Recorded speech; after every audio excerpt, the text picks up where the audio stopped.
fẹ́ máa wò, ọ̀rọ̀ tó jẹ tí ń gbèsè mo fẹ́ gbọ́, ètò lóríṣiríṣi wọ́n wà lọ́lọ́kan òjọ̀kan, ìròyìn tó kojú òṣùwọ̀n àtàwọn ọ̀rọ̀ àgbọ́ fi kọ́gbọ́n, eré wọlé fún tẹ̀rù tọmọ, tèwe tàgbà ẹ má fi para. HBR TV mo fẹ́ máa wò, ọ̀rọ̀ tó jẹ tí ń gbèsè mo fẹ́ gbọ́, ètò lóríṣiríṣi wọ́n wà lọ́lọ́kan òjọ̀kan, ìròyìn tó kojú òṣùwọ̀n àtàwọn ọ̀rọ̀ àgbọ́ fi kọ́gbọ́n, eré wọlé fún tẹ̀rù tọmọ, tèwe tàgbà ẹ má fi para. Àdànà kó kọjá mórí nǹkan fèrè, bàbá rìnrìn káwí parí. BGI TV, we are the pace setters. Bàbá gbàgede ìmọ̀ tẹlifíṣọ̀n station tí dòde. Ẹ jẹ́ ká tún máa kíra wa wípé a kú ojúmọ́, a kú ọ̀sẹ̀ tuntun, ẹ̀mí wa á ṣe púpọ̀ rẹ̀ lókè erùpẹ̀. Ẹ káàbọ̀ sórí ètò Ojúmọ́ Aláyọ̀ níbi tá a ti máa fún yín ní àwọn ìròyìn yẹn lọ́lọ́kọ̀ òjọ̀kan gẹ́gẹ́ bí wọ́n ti ṣe ń jẹyọ nínú ìwé ìròyìn ojoojúmọ́ ilé wa. Tàná kò ní jọ tèní ò ní jọ tàná torí àtúntò kọ́ wọn dé bìbà fún yín ní òwúrọ̀ òní. Ọ̀tẹ̀ ló jẹ́ ìlú pè ọ́, kò sẹ́ni tí olórúkọ tiẹ̀ àfin tèmi nílò ìdánimọ̀ lọ́jà tó bá dọ́jà báyìí wọ́n mọ̀ kó dọ́jà ní èmi tí ń tòótọ́ Samuel Owóyẹmí fẹ́lẹ́fẹ́lẹ́ láyé lórúkọ mi, fẹ́lẹ́ ní gbogbo èèyàn mọ̀ mí sí, èmi kọ́ Ọlọ́run ọba òkè ló ń fún mi ṣe ní gbogbo ìgbà. Ẹ ti mọ̀ mí wípé mi ò ní fẹ́ yẹ apá kan fò lórí ètò yìí, ẹnu ọlọ́fà láti ń gbọ́ mọ́ta. So akínyìn pé ẹ̀kú dédé àsìkò yìí nílé lóko lọ́nà odò, òní ni ọjọ́ ajé, mo ní àwòrán jíjẹun àwòrán ajé mu àwòrán ajé náà àwòrán ajé lò ajé ògbólúsọ àfọ̀dẹ̀dàwà tí a fi ṣe ibùdó. Ẹ káàbọ̀ sórí ètò wa, ètò yín Ojúmọ́ Aláyọ̀. Orúkọ mi náà ní Títílayọ̀ Àgbọ̀ọ́lá. Ẹ ti mọ bí a ti máa ń ṣe wípé kókó orí ìròyìn yẹn la máa kọ́kọ́ mú wá fún yín bí ògèrè orí epo, ká tó tẹnubọ ìròyìn yẹn lọ lẹ́kùnrẹ́rẹ́ gẹ́gẹ́ bí a ti kọ̀wé rẹ̀. Òkèdè Àkọ́bùnmi ló ní ṣe pẹ̀lú bí Ọbásanjọ́ ṣe fẹ́ gbéná wojú ìjọba orílẹ̀-èdè Nàìjíríà nípa ìgbésẹ̀ tí àjọ EFCC gbé sí ilé iṣẹ́ rẹ̀ ìyẹn OOPL ní ìlú Abẹ́òkúta. Ọ̀nà wo ló fẹ́ gbélé gbà? Ẹ láǹfààní láti gbọ́ lẹ́kùnrẹ́rẹ́. Àwọn olùkọ́ ilé ẹ̀kọ́ gíga ti ń bínú o, wọ́n ní ẹ̀yin ìjọba àpapọ̀ ẹ tètè gbégbèsè ilé tó tọ́ àti ilé tó yẹ o kí wọ́n tó ra wọlé ìyanṣẹ́lódì o. Ta ló sọ bẹ́ẹ̀? Ẹ ó gbọ́ nínú ẹ̀kúnrẹ́rẹ́ ìròyìn. Yorùbá kò ní fi ààyè gba ìwà búburú, ìwà tó jìnnà sí ti ọmọlúwàbí láwùjọ. Ọ̀rọ̀ kéwọn ni wọ́n sọ débẹ̀ o. Ẹ láǹfààní láti mọ ẹni tó sọ àti ẹni tí wọ́n fi rán ní àárọ̀ òní. Ọmọyẹlé Sowore ti sọ̀kọ̀rọ̀ sí Rotimi Amechi o. Ó ní Rotimi Amechi, ó ní àgbàrá sọ̀rọ̀ bí èwe, kí ló fa òdì ọ̀rọ̀ yìí? Ẹ ó gbọ́ nínú ẹ̀kúnrẹ́rẹ́ ìròyìn. Ẹ wò ó, ìyẹn 20 ọdún á sì máa gbóná fẹlifẹli o. Ẹ rántí ìṣẹ̀lẹ̀ ìkọlù tó wáyé ní ilé ìjọsìn Ọ̀wọ̀ ní ìpínlẹ̀ Ondo. Àwọn afurasí tí wọ́n mú wọn máa mójú wọn bá ilé ẹjọ́. Kí ni wọ́n sọ nígbà tí wọ́n mójú wọn bá ilé ẹjọ́? Ẹ láǹfààní láti gbọ́ lẹ́kùnrẹ́rẹ́. Ènìyàn méjì ti gbé èkuru jẹ lọ́wọ́ Ẹ̀bọ̀ra o, tí ẹnìkan sì ti farapa yánnayànna látàrí ìṣẹ̀lẹ̀ ńlá eléyìí tó ṣẹlẹ̀ nílùú Ìbàdàn. Àwọn ìròyìn yìí àti àwọn òmíràn lẹ́ẹ̀ máa láǹfààní láti máa gbọ́ ní àárọ̀ òní tó fi mọ́ ìròyìn eré ìdárayá. Ẹ jẹ́ ká lọ sókè lọ́hùn, tá a bá dé àwa máa túṣu désàlẹ̀ kòkò ẹ̀gbọ́n ìkàlẹ̀. Ìròyìn kọ́ńbọ̀kì tó jẹ́ yàjóyàjó, ìròyìn àti ìsọfúnni àtìgbàdégbà, àwọn ètò tó ké pọ́pọ́ flẹ̀ má yí kúò ńbẹ̀, má gbé kúò ńbẹ̀, máa jẹ̀gbádùn ẹ̀ lọ. BGI TV, bàbá gbàgede ìmọ̀ TV. Èdùà Ọ̀kìn ló dirí ẹwà fákòkò o. Bí ọ̀kìn bá tú ìyẹ́ ẹ̀ díẹ̀, ẹwà rẹ̀ á kalẹ̀ á ká oko. Ẹ kàn sí ẹ̀ka ìpolówó ọjà wa láti bá wa dòwò pọ̀ lórí +234 70 38 22 61 60. Fún àwọn tí ń bẹ lórílẹ̀‐èdè Nàìjíríà 070 38 22 61 60. BGI TV, bàbá gbàgede ìmọ̀ TV, ọ̀gá ni kọ́ń láwùjọ òkúta. Bàbá gbàgede ìmọ̀ tẹlifíṣọ̀n station tí dòde. So ẹ káàbọ̀ padà sórí ètò wa, ètò yín Ojúmọ́ Aláyọ̀. Ní báyìí ẹ jẹ́ ká máa wọnú àwọn inú ìwé ìròyìn náà lọ lóní sàn-án. Adarí ẹgbẹ́ àwọn òṣìṣẹ́ ilé ẹ̀kọ́ gíga lórílẹ̀‐èdè Nàìjíríà Christopher Pirona ti ṣe ìkìlọ̀ sí ìjọba àpapọ̀ lórí rògbòdìyàn tó ṣeé ṣe kí ó wáyé ní àwọn ilé ẹ̀kọ́ gíga orílẹ̀-èdè Nàìjíríà tí ìjọba bá kọ̀ láti gbé ìgbésẹ̀ ní kíákíá láti gbógun ti láti yanjú ohun tí àwọn àjọ náà ń béèrè. Adarí ẹgbẹ́ náà ló ṣe ìkìlọ̀ náà nínú àtẹ̀jáde lọ́jọ́ àbámẹ́ta nílùú Àbújá. Ó ṣàfihàn ìlàkàkà àwọn olùkọ́ni tí ó sì ṣàkíyèsí pé wọ́n ń bínú sí inú wọn kò sì dùn sí ìjọba torí ipò tí àwọn olùkọ́ náà wà. Ó sọ̀rọ̀ nípa ìṣòro tí àwọn òṣìṣẹ́ ìjọba ń kojú láti parí ìfọ̀rọ̀wérọ̀ ti àdéhùn ìjọba àpapọ̀ sí àjọ òṣìṣẹ́ ilé ẹ̀kọ́ gíga ti ọdún 2009 láì bìkítà ìfàkalẹ̀ àdéhùn kan tí ìgbìmọ̀ Alhaji Yahya Ahmed sí ìjọba àpapọ̀ ní oṣù kejìlá ọdún 2024. Ó ní pẹ̀lú inú òfìfo ni àwọn òṣìṣẹ́ ilé ẹ̀kọ́ gíga pẹ̀lú inú òfìfo ni wọ́n fi ń kọ́ àwọn akẹ́kọ̀ọ́. Ó ní síbẹ̀síbẹ̀ náà àwọn ọmọ orílẹ̀-èdè Nàìjíríà wọn yóò máa dá àwọn ilé ẹ̀kọ́ gíga lẹ́bi pé wọ́n ṣètò àwọn akẹ́kọ̀ọ́ jáde láì rí iṣẹ́ kankan ṣe. Ó ní alákòóso fún ètò ẹ̀kọ́ lórílẹ̀-èdè Nàìjíríà Túnjí Aláùsá ni ó ti sọ di mímọ̀ pé àwọn ẹgbẹ́ olùkọ́ àti ilé ẹ̀kọ́ gíga kò ní rawọ́lé ìyanṣẹ́lódì mọ́ lórílẹ̀-èdè Nàìjíríà. Lákòótán ó ní ìjọba nílò láti ṣe ohun tó tọ́ àti eléyìí tó yẹ kí wọ́n tó ṣe kíni kí wọ́n sì gbé ìgbésẹ̀ ńlá lórí ọ̀rọ̀ tó wà nílẹ̀. Inú ìwé ìròyìn Tribune lẹ́tìrìkà lẹ́kùnrẹ́rẹ́. Wọ́n ní ó tún rúgbó bọ̀ kí ló ń rúgbó bọ̀ ẹni tó ti fi ìgbà kan rí jẹ́ ààrẹ lórílẹ̀‐èdè Nàìjíríà Olúṣẹ́gun Ọbásanjọ́ ní ilé-iṣẹ́ rẹ̀ tí a mọ̀ sí Olúṣẹ́gun Ọbásanjọ́ Presidential Library OOPL tó wà ní ìlú Abẹ́òkúta ní ìpínlẹ̀ Ògùn ni wọ́n máa fẹ́ gbé ìgbésẹ̀ òfin kan láti gbéná wojú àjọ tí ó ń rí sí ẹni bá ṣòwò ìlú ní ìṣekúṣe EFCC látàrí ìkọlù kan èyí tí wọ́n ṣe láìpẹ́ sí agbègbè OOPL ní òwúrọ̀ ọjọ́ àbámẹ́ta sátọ̀dé gẹ́gẹ́ bí wọ́n ti ṣe sọ di mímọ̀ nínú àtẹ̀jáde tí wọ́n fi léde ní àná òde yìí. Ìgbìmọ̀ ìṣàkóso OOPL ni wọ́n ti sọ di mímọ̀ wípé ní nǹkan bíi aago 2 òru ni àwọn èèyàn kan tí wọ́n pọ̀ níye dáadáa tí wọ́n múra bí ológun ni wọ́n ya wọ inú agbègbè náà gẹ́gẹ́ bí wọ́n ṣe sọ di mímọ̀ wípé gbogbo àwọn nǹkan wọ̀nyí ni wọ́n ṣe tí wọ́n bẹ̀rẹ̀ sí ní yìnbọn tí wọ́n ń dúnkokò ikú mọ́ àwọn ènìyàn tí ó wà ní agbègbè náà gẹ́gẹ́ bí ìgbìmọ̀ náà ṣe ti wá sọ di mímọ̀ sí iwájú wípé ẹni tó léwájú fún àwọn arábì ní ọlọ́pàá dé tí ó sì pera rẹ̀ ní ọ̀kan lára àwọn aṣojú ti àjọ EFCC lórílẹ̀‐èdè Nàìjíríà. Wọ́n ní ìgbésẹ̀ ìkọlù yìí òun ló ti fa ìbẹ̀rù bojo láàrin ìlú èyí tó sì yọrí sí bí ọ̀pọ̀ àwọn ènìyàn tí wọ́n wà níbẹ̀ lọ́jọ́ náà fi ara pa gẹ́gẹ́ bí wọ́n ṣe sọ di mímọ̀. Ó wá sọ ọ̀rọ̀ yìí sí iwájú wípé níbi tí ọ̀rọ̀ dé dúró yìí o àwọn ò ní gbà kí ọ̀rọ̀ náà lọ bẹ́ẹ̀ o gẹ́gẹ́ bí wọ́n ṣe sọ di mímọ̀ wípé wọ́n ti kọ́kọ́ wá sí ilé ìtura kan tí wọn kò mẹ́nu bà orúkọ ilé ìtura náà kó tó wá sí OOPL. Ìgbìmọ̀ ìṣàkóso náà wá sọ di mímọ̀ pé nígbà tí wọ́n yóò dé wọn kò fi ìwé àṣẹ ní pé kí wọ́n wọlé àbí kí wọ́n wá ṣe ọ̀rọ̀ òfin ní agbègbè náà kó tó di pé wọ́n yabo àwọn. Ìgbìmọ̀ ìṣàkóso OOPL ni wọ́n ti wá fi ìkìlọ̀ síta o wípé àwọn retí àforíjì láti ọ̀dọ̀ àjọ EFCC àti ikọ̀ ọ̀tẹlẹ̀múyẹ́ DSS láti ṣe àtúnṣe. Bí bẹ́ẹ̀ kọ́ tí wọ́n ò bá tún ṣe àlàyé àbí tọrọ àforíjì lọ́wọ́ àwọn yóò fi ọwọ́ òfin ẹsẹ̀ òfin tọ ọ̀rọ̀ náà wípé wọ́n ti tàpá sí ẹ̀tọ́ ọmọ ènìyàn ní ọ̀nà kan tàbí lọ́nà kejì. Ẹ wò ó iléeṣẹ́ Ọbásanjọ́ wọ́n ti ní ìlànà òfin làwọn máa fi tọ́ o tí wọ́n bá tọrọ àforíjì ìyẹn àjọ EFCC pẹ̀lú ìkọlù tí wọ́n ṣe ní òpin ọ̀sẹ̀ tó kọjá yìí. Ẹ fẹ́ kà á ẹ lọ sínú ìwé ìròyìn Vanguard lẹ́kùnrẹ́rẹ́ lẹ́wọ̀n níbẹ̀.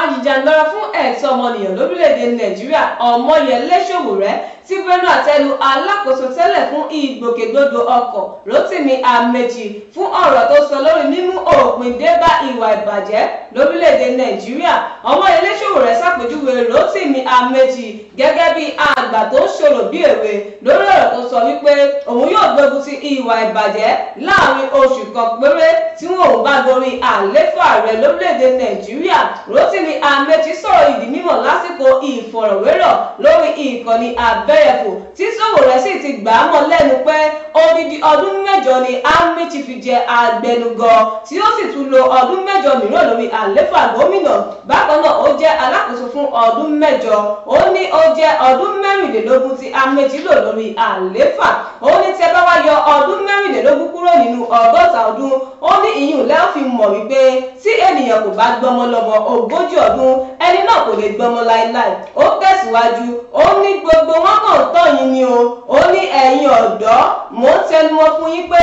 ọjọ́ ń gorí ọjọ́, ìgbà sì ń gorí ìgbà. Ó ní lóòótọ́ ni pé ọ̀dọ́ ni yín lónìí. Ó ní ṣùgbọ́n ẹ kò lè máa jẹ́ ọ̀dọ́ lọ títí láéláé o. Ó ní ọ̀pọ̀lọpọ̀ ọ̀dọ́ ló ti gbó bí ilẹ̀ Gálílì látàrí ìṣòro torílẹ̀-èdè yìí ń kojú. Lákòótán Ọmọyẹlé Sowore ni wọ́n kàn tán yín ni o. Ẹ má jẹ́ kí wọ́n fi búrẹ́dì kó yín lómi ọbẹ̀ jẹ o. Ó ní àgbà Rotimi Amaechi olókàn sọ̀rọ̀ bí èwe ni. Inú ìròyìn Daily Post lẹ́sùrìkà lẹ́kùnrẹ́rẹ́. Ìròyìn eléyìí ló ní ṣe pẹ̀lú ọ̀rọ̀ K1 The Ultimate bó tilẹ̀ jẹ́ wípé ó tọrọ àforíjì kò tí ì tán síbẹ̀ o, wọ́n sì ń fà á lọ́tún lọ́sì. Ẹni tí ó wá jẹ́ ọ̀kan lára olùrànlọ́wọ́ olùdámọ̀ràn sí gómìnà ìpínlẹ̀ Èkó Babájídé Sanwó-Olú Gbóyèga Akósílẹ̀, òun ni ó ti sọ di mímọ̀ o wípé ẹ wò ó, Yorùbá a ò kì í gba ẹ̀gbin, ohun tó bá jìnnà sí ti ìwà ọmọlúàbí àwọn ò ní fi ààyè gbà nílẹ̀ Kóòtù Òjíire. Ẹni tí orúkọ rẹ̀ jẹ́ Akọ́sílẹ̀, òun ni ó ti wá sọ di mímọ̀ nínú àtẹ̀jáde tó fi sí ojú òpó abẹ́yẹfò Twitter X rẹ̀ wípé ẹ wò ó, òun á pẹ̀lú àwọn ènìyàn láti bu ẹnu àtẹ́ lu ẹni tí ń ṣe K1 The Ultimate, gbajúgbajà olórin fújì Wàsíù Àyìndé Marshal tí gbogbo èèyàn mọ̀ sí Kwamua, nípa ìṣẹ̀lẹ̀ tó ṣẹlẹ̀ ní pápákọ̀ òfurufú ní ìlú Àbújá lọ́sẹ̀ tí ó kọjá. Ó ní ọ̀pọ̀ àwọn ènìyàn ni wọ́n ti ń sọ wípé K1 The Ultimate ó yẹ kó jìyà ẹ̀ṣẹ̀ tó pọ̀ jù bẹ́ẹ̀ lọ lẹ́yìn tó ṣe bẹ́ẹ̀ tó tọrọ àforíjì gẹ́gẹ́ bí gbogbo wa ti ṣe rí lórí ẹ̀rọ ayélujára. Wọ́n ní gbogbo àwọn nǹkan wọ̀nyí ni àwọn ọmọ orílẹ̀-èdè Nàìjíríà ń sọ àti wípé wọ́n mú àdínkù bá ìjìyà ẹ̀ṣẹ̀ rẹ̀ látàrí pé ó mọ ààrẹ Bọ́lá Ahmed Tinubu gẹ́gẹ́ bí wọ́n ti ṣe wá sọ di mímọ̀ sí iwájú. Nígbà tí ẹni yìí ò fi sọ̀rọ̀ sí iwájú, oníṣẹ́ rí Àbíkẹ́ Dábírì ó ṣe dá sí ọ̀rọ̀ náà ní pé K1 ti tọrọ àforíjì o, ó ní kò yẹ kó dá sí rárá, wípé tí ó bá dá sí irú eléyìí á dàbí pé wọ́n fi ọwọ́ wọn fi ń ra K1 The Ultimate lórí ni, pẹ̀lú bí òun náà tún ṣe bá bẹ̀bẹ̀ lórúkọ K1 The Ultimate sọ́dọ̀ àwọn ọmọ orílẹ̀-èdè Nàìjíríà. Ó ní ẹ wò ó, Yorùbá ò kì í gbarú nǹkan wọ̀nyí torí ìwà tí K1 The Ultimate wù ó dàbí ìwà èyí tí ó ta epo sí aṣọ àlà Yorùbá ni, wípé Yorùbá kì í hùwà jàgídíjàgan, wọn kì í hùwà báyìí láwùjọ. Níbo ló ti rí agbára tirẹ̀ tó fẹ́ fi dá ọkọ̀ òfurufú dúró? Irú kí leléyìí? Ẹ wò ó, ẹni yìí sọ̀rọ̀ gẹ́gẹ́ bí a ti ṣe mọ̀ pé ó jẹ́ ẹnìkan pàtàkì nínú ìṣèjọba gómìnà Babájídé Sanwó-Olú. Ó wá sọ di mímọ̀ sí iwájú pé ìwà tó kù díẹ̀ káàtó yìí tí K1 The Ultimate wù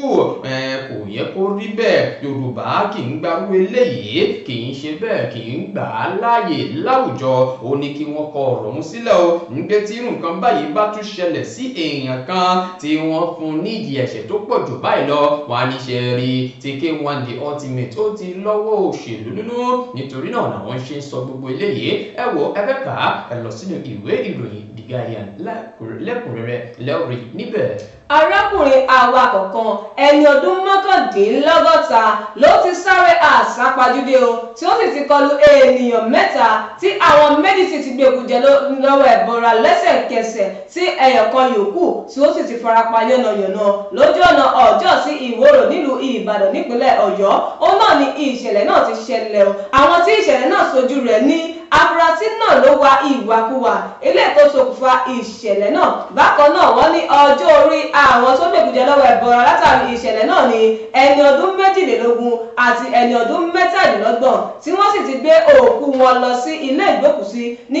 ti ilé ìjọba ní ìlú Ìbàdàn gẹ́gẹ́ bí ẹnìkan tí ìṣẹ̀lẹ̀ náà ṣojú rẹ̀ bó ṣe sọ iyùn Sùrájù Ògúntóyè ó ní àwọn méjì yìí ni wọ́n rìn lọ lójú pópónà kó tó di pé ọkọ̀ náà yà tó lọ bá wọn tó sì ṣe wọ́n ní ṣekúṣe tí àwọn méjì náà tí wọ́n sì jẹ́ Ọlọ́run nípè lójú ẹsẹ̀ tí wọ́n sì ti gbé ọkọ̀ yòókù lọ sí ilé ìwòsàn lákòótán wọ́n ní wọ́n ti fi ọ̀rọ̀ náà tó àwọn òṣìṣẹ́ ọlọ́pàá létí o tí wọ́n sì ti ní àwọn yóò gbé ìṣẹ̀lẹ̀ náà dé ilé ẹjọ́ wọ́n ní ó di dandan káwọn gbé dé ilé ẹjọ́ pé àwọn ò ní ìdájọ́ kankan o táwọn lè ṣe ní ọwọ́ ara wọn bákan náà wọ́n ní bí ọ̀rọ̀ náà bá ṣe jẹ́ wọ́n ní àwọn yóò fi tọ́ àwọn ará ìlú létí inú ìwé ìròyìn The Punch lẹ́tùrìkà lẹ́kùnrẹ́rẹ́. ìròyìn eléyìí ló ní ṣe pẹ̀lú ìrántí ìṣẹ̀lẹ̀ kan èyí tí ó wáyé ní agbègbè ìlú Ọ̀wọ̀ ní ìpínlẹ̀ Ondo bí ẹ kò bá gbàgbé ní ọdún 2022 ní ilé ìjọsìn St. Francis Catholic Church ní ìlú Ọ̀wọ̀ ní ìpínlẹ̀ Ondo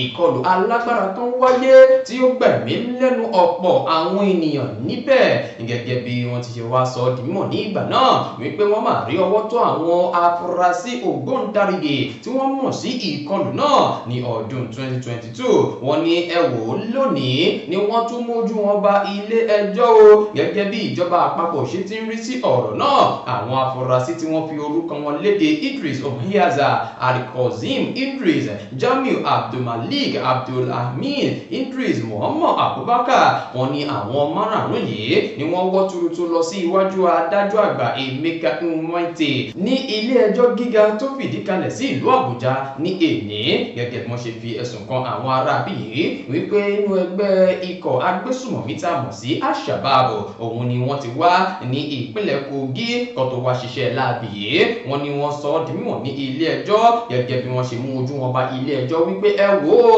àwọn ò jẹ̀bi ẹ̀sùn tí wọ́n fi kàn wá yìí gẹ́gẹ́ bí àwọn márààrún ṣe ti sọ ní ilé ẹjọ́ ní òní ẹ má gbàgbé o wípé ẹni tó ti fi ìgbà kan rí jẹ́ olórí àwọn ẹ̀ṣọ́ ààbò ní orílẹ̀-èdè Nàìjíríà ìyẹn Lucky Irabor ló sọ nígbà náà wípé àwọn èèyàn tí wọ́n wà lẹ́yìn ìṣẹ̀lẹ̀ yìí àwọn ti rí wọn mú òun ló mú àwọn márùn-ún yìí jáde tó fi di wípé wọ́n mójú wọn bá ilé ẹjọ́ wọ́n ti wá sọ ọ́ di mímọ̀ pé àwọn kò jẹ̀bi o adájọ́ náà ló ti wá sún ẹjọ́ náà sí ọjọ́ kọkàndínlógún oṣù kẹjọ ọdún tí a wà yìí láti tẹ̀síwájú lórí ọ̀rọ̀ náà wọ́n ní àwọn ò jẹ̀bi o àwọn afurasí tí wọ́n lọ́wọ́ sí ìkọlù tó wáyé ní ilé ìjọsìn ìlú Ọ̀wọ̀ ní ìpínlẹ̀ Ondo lórí ọ̀rọ̀ yẹn náà ló mú kí gómìnà àná tó ti di olóògbé Olúwarótìmí Akérédolú sọ dímọ̀ pé iṣẹ́ rí ìkọlù yìí ó dàbí ìkọlù sí ọmọ ènìyàn àwọn sì máa jà délẹ̀ dáadáa láti fi mú wọn kàtà òfin wọn ní eléyìí ló jẹ́ kí Àmọ̀tẹ́kùn wáyé ṣùgbọ́n Àmọ̀tẹ́kùn wọn ní irinṣẹ́ tó kájú òṣùwọ̀n dáadáa láti ṣiṣẹ́ náà dílẹ̀ dáadáa ni wọ́n fi wá ń pè fún ìdásílẹ̀ ọlọ́pàá ìpínlẹ̀ ìyẹn gómìnà olóògbé Olúwarótìmí Akérédolú ẹ wò ó gbogbo ẹ lọ kà á nínú ìwé ìròyìn Punch lẹ́kùnrẹ́rẹ́ lẹ́ọ̀rẹ́ níbẹ̀ láti bẹ̀rẹ̀ lágbà lọ sí òkè lọ́hùn láti lọ sí ibi tá a ti lọ dátọ́ mi tá a bá dé ìròyìn ilé ọ̀kọ̀ọ̀kan a máa tó ṣe désàlẹ̀ kọ̀ọ̀kan ẹ̀kú ìkàlẹ̀. èmi ni aláìlúwà ọba dókítà Adédòkun Ọmọnìyí Àṣọlá Bọ́lárìn aróyin kẹ́yè kínní ọ̀ràngún ti ìlú Òkè Ìlá ní ìpínlẹ̀ Ọ̀ṣun ẹ̀yin yan wa mo rọ̀ yín o ẹ máa bá mi wo BGI TV bàbá gbàgede olólùfẹ́ Yorùbá ni ó fẹ́ òótọ́ sísọ ó máa fẹ́ràn àwọn ènìyàn ó fẹ́ràn wa nílẹ̀ Yorùbá ẹ máa wo ibi tó yẹ ká máa wò ní gbogbo ìgbà ibi tá a bá dẹ̀ ti lè ran ilé iṣẹ́ yìí lọ́wọ́ ẹ jẹ́ ká ràn wọ́n lọ́wọ́ wọ́n ń ṣe nǹkan tọ́lọ́run nìkan wá ṣe ni ojú wa ò ní fọ́ o etí wa ò ní di o ilé iṣẹ́ náà kò ní dàrú iléeṣẹ́ náà máa dàgbà sókè ní BGI TV ẹ má fi ṣeré ẹ máa wò lóòrèkóòrè.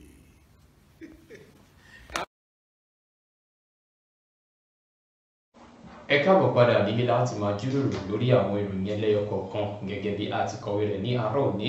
Ẹ jẹ́ ká kọ́kọ́ bẹ̀rẹ̀ láti ìròyìn àkọ́kọ́ tí ó kọ́kọ́ mú tó ní ṣe pẹ̀lú ọ̀rọ̀ àwọn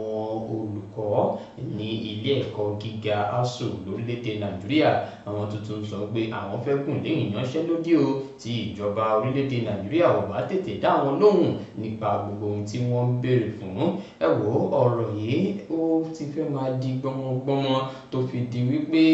ọ̀rọ̀ kan tí ìjọba gbọ́ èdè kan tí wọ́n gbọ́ òun ni ìyanṣẹ́lódì. Kò yẹ kó máa rí bẹ́ẹ̀. A rí tí àwọn olùtọ́jú aláìsàn nurse tí wọ́n gùn lé ìyanṣẹ́lódì tí wọ́n gbà náà nígbà tí wọn yóò ṣe bí ọjọ́ 5 ìjọba àpapọ̀ dá wọn lóhùn. Ilé ìlú tuntun wá ń rúgbó bọ̀ báyìí. Ẹ má gbàgbé ní pé alákòóso fún ọ̀rọ̀ ètò ẹ̀kọ́ ti fi ìgbà kan rí sọ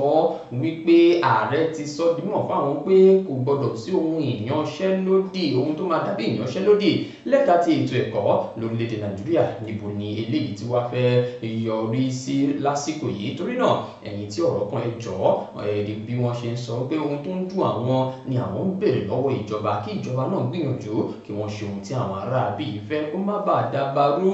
ètò ẹ̀kọ́ ní orílẹ̀‐èdè Nàìjíríà. Torí tá a bá ní ká fi wọ́n lẹ̀ kí tọ̀hún máa lágídí tí eléyìí náà lágídí erin méjì tí ń jà koríko bẹ̀ ló máa fi orí kó. Ìyẹn jẹ́ gẹ́gẹ́ bí ìròyìn kan tẹ́ bá fẹ́ bá wa dá sí ẹ fi ránṣẹ́ sí abẹ́ comment section wa. Ẹ jẹ́ n kúrò níbẹ̀ ẹ jẹ́ kí n lọ sí ibi tí ìṣẹ̀lẹ̀ ìkọlù kan ti wáyé ní ìlú Abẹ́òkúta ní iléeṣẹ́ ti ààrẹ àná Olúṣẹ́gun Ọbásanjọ́. Iléeṣẹ́ rẹ̀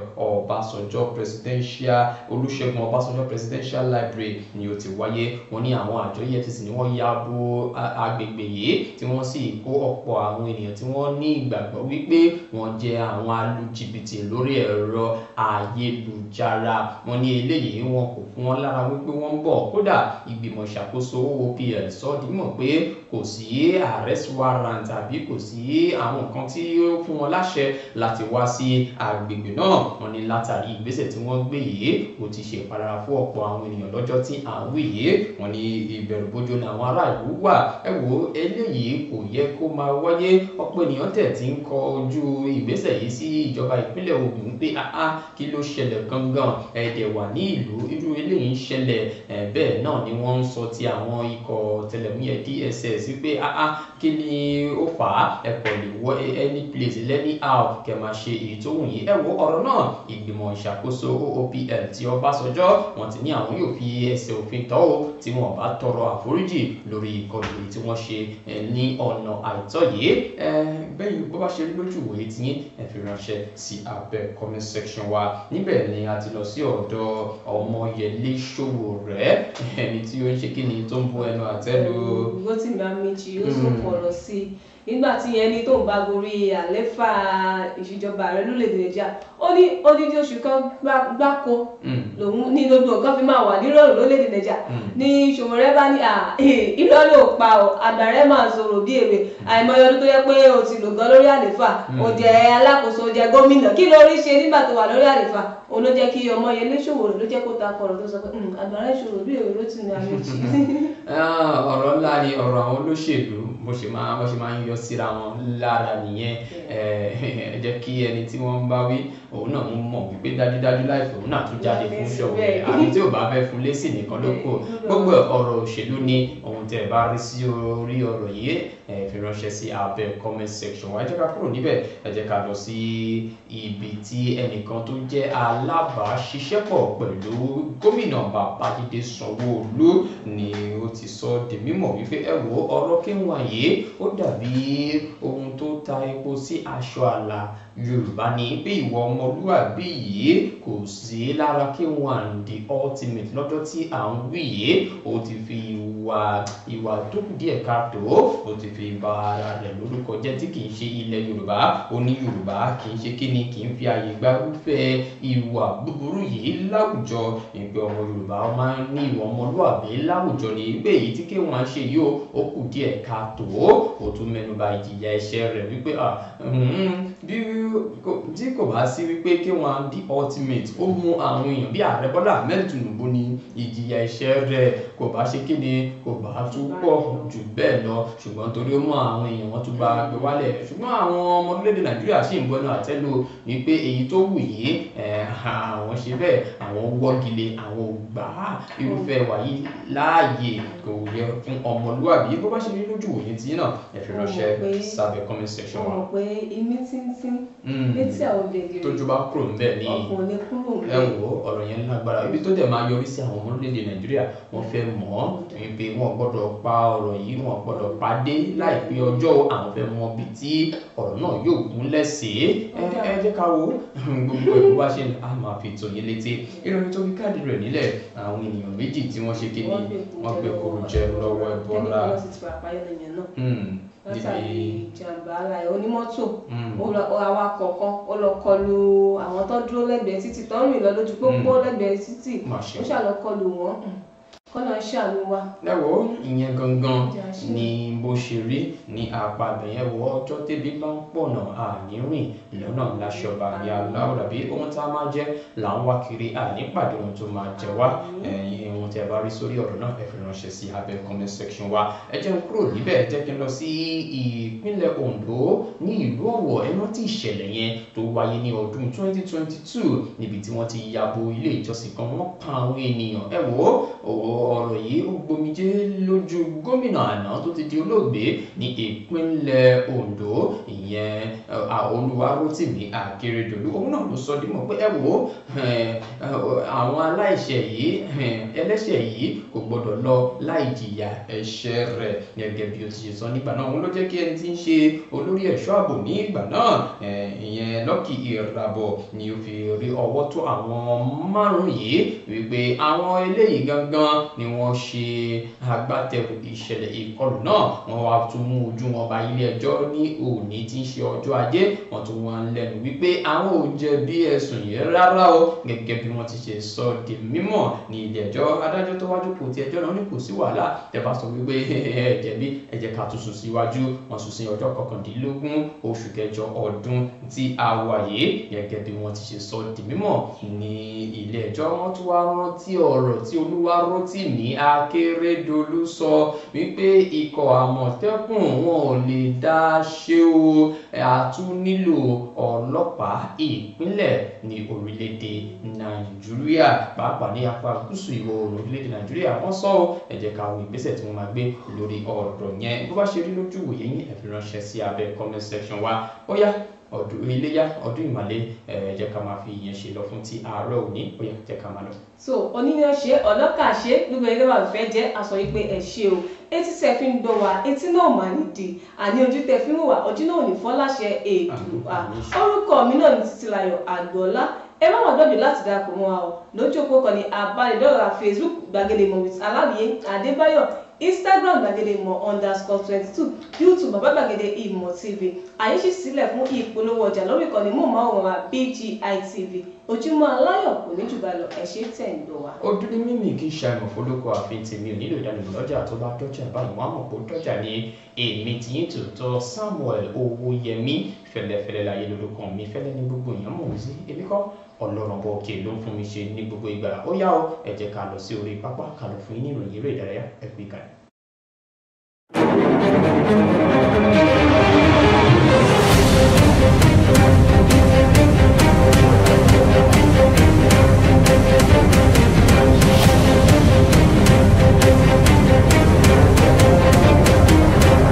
ẹ káàbọ̀ sí abala tí a pè ní láti orí pápá BGI TV níbi láti máa fún yín ní àwọn ìròyìn yẹn lẹ́yọ kọ̀ọ̀kan gẹ́gẹ́ bí a ti kọ̀wé rẹ̀ ní àárọ̀ ní ìròyìn eré ìdárayá òun nìkan la máa mú wá sí etí ìgbọ̀nyẹn lápá bí odú ní mímì kì í ṣe àìmọ̀ polówó àfin tèmi ò nílò ìdánimọ̀ lọ́jà tó bá dọ́jà báyìí wọ́n á mọ̀ pé dọ́jà ní èmi tí ń tòótọ́ Samuel Owóyẹmí fẹ́lẹ́fẹ́lẹ́ láyé lórúkọ mi fẹ́lẹ́ ní gbogbo èèyàn mọ̀ mí sí èmi kọ́ ọlọ́rọ̀bọ òkè ló fún mi ṣe ní gbogbo ìgbà. Ó dá níbi tí ọ̀rọ̀ dé dúró ní àárọ̀ òní ìròyìn eléyìí ìròyìn ìbànújẹ́ ni kò yẹ ká fi bẹ̀rẹ̀ ètò yìí ṣùgbọ́n torí ohun tí ó ní ṣe pẹ̀lú ẹsẹ̀ kòkó ló ṣe gbà wá láàyè láti mú wá sí etí ìgbọ̀nyín. Wọ́n ní ẹni tí ń ṣe igbákejì akọ́nimọ̀ọ́gbá fún ikọ̀ agbábọ́ọ̀lù Shooting Stars ti ìlú Ìbàdàn ní ìpínlẹ̀ Ọ̀yọ́ Akin Olówó Òkèrè ni ó ti jáde kúrò láyé ní òwúrọ̀ òní níbi tó ti ṣubú lulẹ̀ tí ó sì gbàbẹ̀rẹ̀ ọ̀run àrèmábọ̀. Ẹ má gbàgbé pé ó ti fìgbà kan rí jẹ́ akọ́nimọ̀ọ́gbá fún ikọ̀ agbábọ́ọ̀lù 3SC ti ìlú Ìbàdàn. Wọ́n ní àsìkò tí ìròyìn jáde wọn kò tí ì sọ ìdí pàtàkì ohun tó yọrí sí ikú rẹ̀ ṣùgbọ́n ohun tí wọ́n mọ̀ ní pé ó kọ̀ wó lulẹ̀ ó dẹ̀ ṣe bẹ́ẹ̀ ó jáde kúrò ní ayé nígbà tí ó ń ṣe àmójútó ó ń ṣe ẹ̀rí àwọn nǹkan kan lórí pápá ní àárọ̀ òní kó tó di wípé ó ṣubú lulẹ̀ tí wọ́n fi gbé lọ sí ilé ìwòsàn. Ní ilé ìwòsàn ni wọ́n ti fi ìdí rẹ̀ múlẹ̀ pé ẹni yìí ó ti ṣe bẹ́ẹ̀ ó ti jáde kúrò láyé. Ẹ wo ìròyìn ò dùn mọ́ wọn nínú ẹ jẹ́ ká kúrò níbẹ̀ kí Ọlọ́run má jẹ́ kí irú ẹ̀ ṣẹlẹ̀ mọ́ lágbo eré ìdárayá. Ẹ jẹ́ kí n lọ sí ọ̀dọ̀ àwọn agbábọ́ọ̀lù tí fi ọwọ́ sọ bọ́ọ̀lù sínú apẹ̀rẹ̀ ní orílẹ̀-èdè Nàìjíríà. Àwọn ọkùnrin ni o The Tigers àwọn ni wọ́n ti sọ dìímọ̀ pé wọ́n ti ṣe bẹ́ẹ̀ wọ́n ti balẹ̀ sí ìlú orílẹ̀-èdè Angola ní àná òde yìí ṣáájú ìdíje 2025 FIBA Afrobasket Tournament gẹ́gẹ́ bí yóò ti ṣe máa gbìnàyà ní ọ̀la tí ń ṣe ọjọ́ ìṣẹ́gun. Ẹ má gbàgbé pé àwọn 12 ni wọ́n ti fi orúkọ wọn léde lọ́jọ́ àbámẹ́ta Sátọ̀dé tí wọ́n sì ti gùn lé ìrìn àjò náà gẹ́gẹ́ bí wọ́n ti sọ dìímọ̀ wọn yóò máa gbìnàyà ìfẹsẹ̀wọnsẹ̀ wọn ní ọjọ́ 12 oṣù kẹjọ ọdún tí a wà yìí gẹ́gẹ́ bí wọ́n ti ṣe sọ dìímọ̀. Bákan náà ni wọ́n sọ dìímọ̀ pé àwọn náà fi ojú sọ́nà láti gba irúfẹ́ ìdíje yìí fún ìgbà kejì ọ̀tọ̀ọ̀tọ̀. Wọ́n ní wọ́n máa kọ́kọ́ kojú ikọ̀ agbábọ́ọ̀lù orílẹ̀-èdè Tunisia, Cameroon, Madagascar gẹ́gẹ́ bí wọ́n ti ṣe fi ìdí rẹ̀ múlẹ̀. Ọdún 2015 ni wọ́n ti gba irú eléyìí gbẹ̀yìn. Ẹ jẹ́ ká kúrò níbẹ̀ ẹ jẹ́ ká lọ sọ́dọ̀ Chiamaka Nnadozie ló ti fi ìdùnnú àti ayọ̀ rẹ̀ hàn wípé àwọn òró wípé òun yóò wà lára àwọn aṣọ́lé tí wọn yóò máa mú pé wọ́n yẹ fún àmì ẹ̀yẹ Ballon d'Or ṣùgbọ́n òun dúpẹ́ wípé wọ́n mú orúkọ wọn jáde wọ́n sì fi pẹ̀lú àwọn ará bíyì. Ẹ má gbàgbé Chiamaka Nnadozie òun ni ó jẹ́ aṣọ́lé fún ikọ̀ agbábọ́ọ̀lù obìnrin ti orílẹ̀-èdè Nàìjíríà tí ó sì ti kúrò nínú ikọ̀ agbábọ́ọ̀lù Paris FC ní ìgbà tí wọ́n fẹ́ bẹ̀rẹ̀ ìdíje WAFCON ti àwọn obìnrin. Ó ti wá sọ̀rọ̀ òun inú òun dùn wípé wọ́n tẹ̀sẹ̀ bẹ́ẹ̀ wọ́n rí gbogbo làálàá kòókò jọ̀ǹjọ̀ǹ òun lágbo bọ́ọ̀lù aláfẹsẹ̀gbá. Ẹ jẹ́ kí n lọ sí orílẹ̀ Spain nínú ikọ̀ agbábọ́ọ̀lù Barcelona. Kò jẹ́ tuntun mọ́ wọn pé ikọ̀ agbábọ́ọ̀lù Barcelona ni wọ́n kó bẹ̀rẹ̀ yẹ̀ fún ikọ̀ agbábọ́ọ̀lù Como lánàá pẹ̀lú àmì ayò 5-0. Ohun tó ṣẹlẹ̀ níbẹ̀ lánàá ni wọ́n fi ìdí rẹ̀ múlẹ̀ pé ẹni tí ń ṣe aṣọ́lé wọn ìyẹn Marc-André ter Stegen òun ni ó sì jẹ́ balógun lórí pápá gẹ́gẹ́ bí àwọn èèyàn ti ṣe ń gbé awuyewuye kiri káàkiri ikọ̀ agbábọ́ọ̀lù Barcelona. Òun ni mo ṣe mẹ́nuba ọ̀rọ̀ wọn lásìkò yìí. Ohun tó ṣẹlẹ̀ ní àná òde yìí ni mò ń gbìyànjú láti sọ fún yín. Pápá ìṣeré tí wọ́n ní ó ti wáyé wọ́n jáwé olúborí wọ́n sì gba ife ẹ̀yẹ tí a mọ̀ sí Joan Gamper Trophy.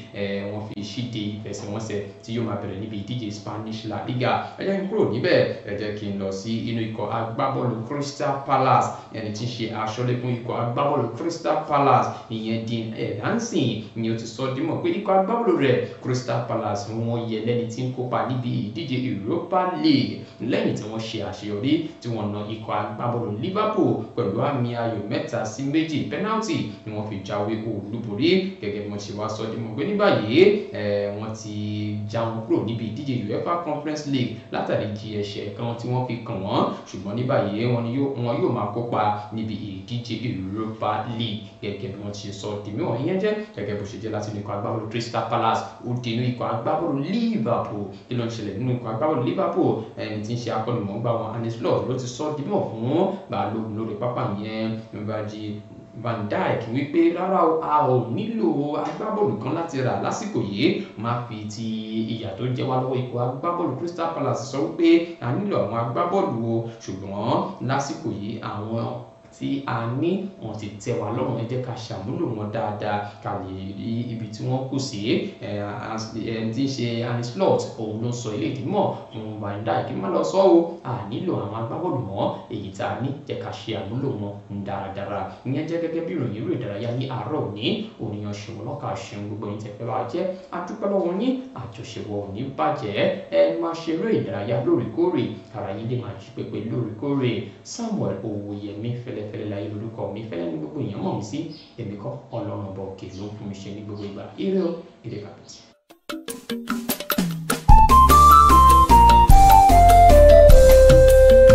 BGI TV yìí mo fẹ́ máa wò, ọ̀rọ̀ tó jẹ tí ń gbèsè mo fẹ́ gbọ́, ètò lóríṣiríṣi